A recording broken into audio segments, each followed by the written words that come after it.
lean on right here. So most of you all know because he announced it a couple of weeks ago, of course, that he called it I entered geezerhood.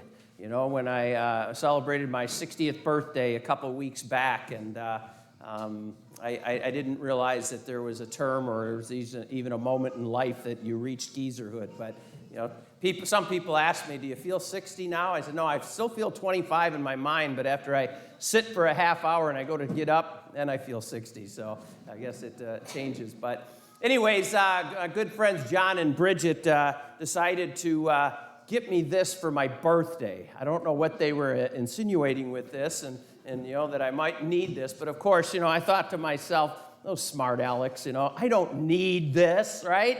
I'm not ready for this, all right? Maybe one day, but I don't need it. So I thought I'm just going to take it. It's a nice-looking stick, got a lot of good character to it. Look out, I mean, I could do something with it and hurt you, but you know, it is a nice-looking stick, and it's solid, and it'll even hold up this big frame at times. But you know, I just said I'm not ready for that one. So I thought, you know, I'm just going to take it home, and I'm just going to put it in my closet and make sure it stays there, and I never look at it. I never look at it because I don't want to use it. You know, not yet, okay? Well, as we approach this week, as we approached Holy Week, you know, my reflection kind of turned, and my prayer kind of turned to, you know, this walking stick. And really what a walking stick is all about, and, you know, what it kind of means, you know, for us in our lives.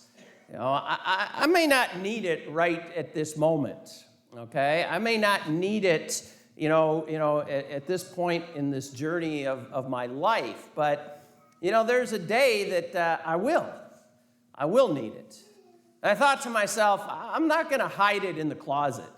I'm not going to put it out of the way because I need it, you know, to kind of look at and to remind me, you know, that sometimes there's those things in our lives that cause us, you know, to weaken, you know, cause us to stumble, cause us to fall, but we need something to lean on.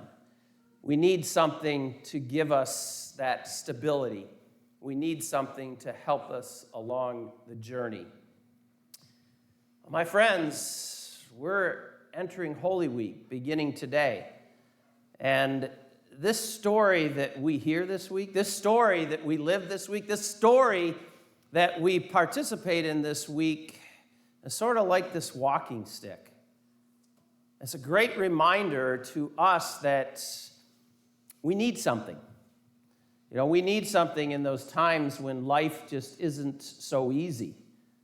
You know, those times when we really feel like falling to our knees and giving up. And then all of a sudden, the stick, how about the wood of the cross comes to our mind. And we think about the story of the week, you know, the celebration that took place today, the passion that is to come. The death that comes on Good Friday. But then we know the end of the story. You know, through all of that, you know, that is what should hold us up. You know, it's interesting throughout this story here. I know a lot of people as they came into church today, especially maybe if you were a young person, if you were anything like I was when I was a kid, I didn't like Passion Sunday. I didn't like Palm Sunday. Well, I liked it because I got the palm and I could have a little sword fight with my brothers, okay? But I thought to myself, oh my gosh, that's the one with the long gospel, and we have to stand for that whole time, you know, and I didn't always look forward to that, you know, but there was a time that it did change, you know, but I love the stories of this week, and especially the words that we hear today. I mean, this passion, you know, we hear Mark's gospel this year. On Friday, we'll listen to the gospel of John, his passion account. But there's some interesting characters in this particular story that when they're faced with a tough moment, what do? They flee, they run, they turn away. They turn away from him that said, hey, I'm going to give you something good if you just stick with me. But that fear became greater in their lives. That fear of what might happen. You know, you think about the apostles. You know, how about the ones that went to pray with him? He said, you know what, just stay awake. They couldn't even stay awake. They fell asleep. They fell asleep on Jesus. They fell asleep. And, you know, he looked at them and he said, you know, you're sleeping. Why'd you do that? They couldn't even stay awake. They fled in a way there because they just got too tired to stand with him. You know, you got that little story in Mark, which I think is so interesting, about the young man. They don't even really name him, but, you know, he shows up. He comes, you know, dressed in that garb. And then, of course, as the guards are grabbing him, he flees. They pull off his garments, and he runs away naked. And, you know, I wonder, why did they have to include that one? I mean, that's kind of bizarre, isn't it? I mean, why did they have that? I mean, in some sense, it represents something for us.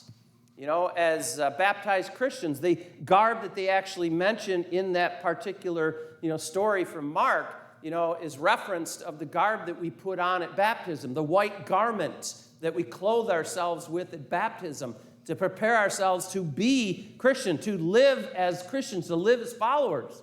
But even at that moment when that young man was afraid, he ran. And what happened to that garment? But it fell. It fell to the ground, and he ran off, you know, in shame. That's why they put that word naked in there.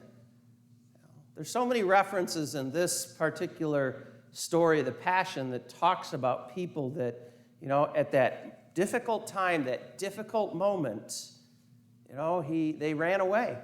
They fled. We do that too, my brothers and sisters. We do that so often, that those moments that just seem so tough, you know, in our lives, you know, no matter what that might be. You know, it could be sickness. It, you know, could be addiction. It could be, you know, challenges in relationships. It could be challenges in finances. It could be challenges just that come at you, you know, day in and day out. And sometimes, you know, when he says, you know what, just stick with me, stay with me. But sometimes we let that garment fall to the ground and we run away in fear. We run away in fear. Now, this week is Holy Week. It's not just something to go through the motions. It's not just something to check the box and say, I did my Catholic thing.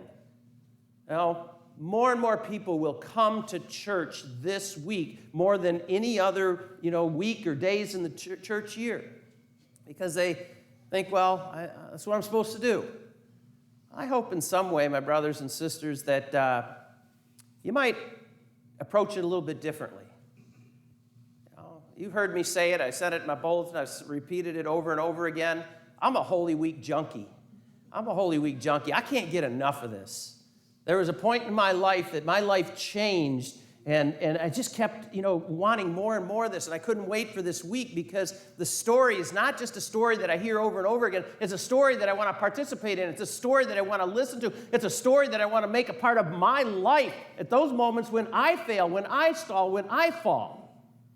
Because through the celebration, through the failure, through the defeat, we know the end of the story. I need this week. I hope you need this week. Much like this walking stick. It wasn't meant to be a joke, or maybe it was, but it's a little bit more than that. It's, for me, something to reflect on, to bring me back to what I need to get out of this week. There's times when I might not need it all, because you know what? Life is going okay.